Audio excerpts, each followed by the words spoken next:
Ассалаумағалейкум, құрметті көрермен. Егер жаңалықтарды алғашқылар қатарында білгіңіз келсе, арнамыздағы подписаться және де бір ғана лайк түймелерін басып, видеоны соңына дейін тамашалаңыздар.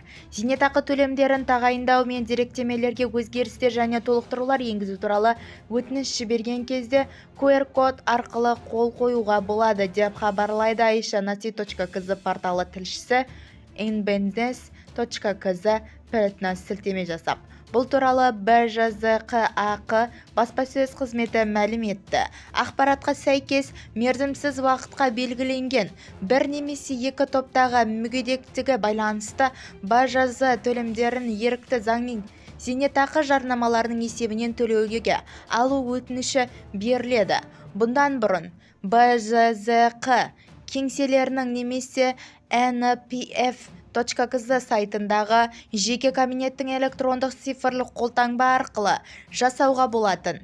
Енді ЭЦК-ны QR-код пен қол қоюға ауыстыруға болады. Сондай-ақ QR-код npf.kz сайтында жеке кабинет өз деректеріне өзгерістер және толықтырулар енгізу кезінде көмектеседі. Бізді тамашалауды жалғастырыңыз және де каналымыздың дамуы үшін өз үлесіңізді қосып, бір ғана лайк түймесін басуды ұмытпаңыздар.